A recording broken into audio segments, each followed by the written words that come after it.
Singapore, Reuters. More than 300 large dry cargo ships are having to wait outside Chinese and Australian ports in a maritime traffic jam that spotlights bottlenecks in China's huge and global commodity supply chain as demand peaks this winter.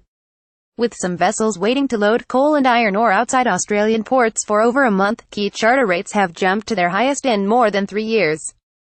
Placed end-to-end, the total delayed fleet would stretch more than 40 miles, enough to span the English Channel from Dover to Calais and back. As well as choking supplies to the world's second biggest economy, the clog is costing extra in a shipping sector operating on tight margins, just as it recovers from its worst downturn in more than 3 decades.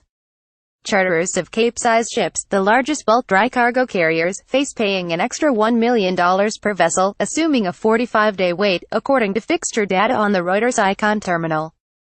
There are some ports in East Australia that have 80 vessels anchored, which translate into 20 to 25 days of delay and congestion, said Ziad Nakhleh, managing director of Greek ship owner Tau Shipping.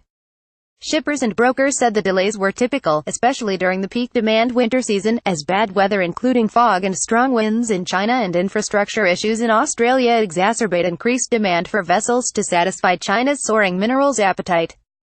Australian ports affected include Queensland export terminals at Hay Point and Dalrymple Bay, where there are 76 Capesize and Panamax vessels, named for being the largest size that can navigate the Panama Canal, waiting to load, according shipping data in Thomson Reuters Icon.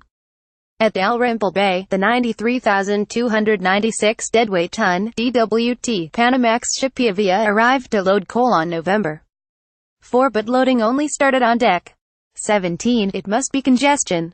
I don't think it's normal to wait 6 weeks, said Nikolaus Bunman, joint managing director of the ship's German owner, Atlantic Lloyd.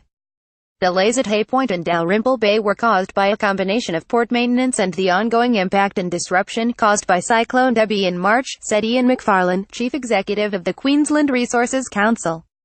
It's business as usual off Hay Point, but we're still seeing queues for Dalrymple. However, it's declining steadily and we're expecting a return to normal sometime in January, McFarlane told Reuters. Ports closed once finally loaded. Most ships will head to China, where some vessels have already waited over 2 weeks to unload, according to shipping data. There have been several incidents where ports in China have been closed for 2 or 3 days at a time, one Singapore-based Cape-sized ship broker told Reuters. Changjiangkou, or CJK, the anchorage outside Zhoushan Ningbo, and Baiyukan were all closed at one stage, although CJK was the worst affected.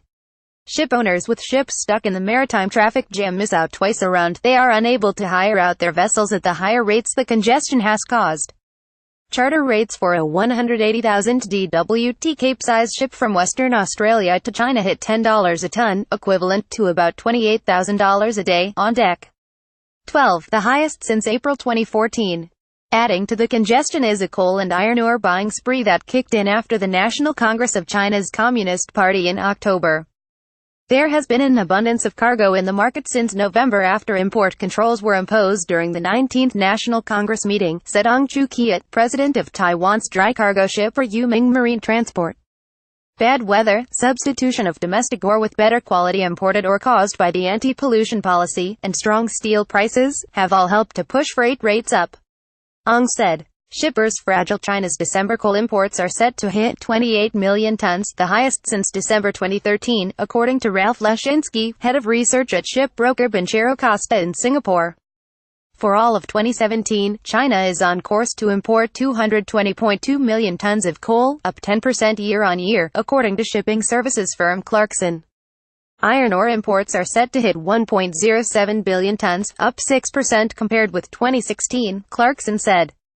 The strong demand for iron ore and coal adds to already soaring Chinese consumption of oil and natural gas, most of which is also imported. That's a boon for his shipping industry that is struggling to recover from one of its worst-ever downturns. Still, shippers say any recovery is fragile, due to an ongoing oversupply in ships. The return to permanent profitable freight rates is still way off, said Peter Sand, chief shipping analyst at Shipping Industry Lobby Group, BIMCO. Reporting by Keith Wallace, editing by Henning Gloystein and Kenneth Maxwell. Lore Standards. The Thomson Reuters Trust Principles.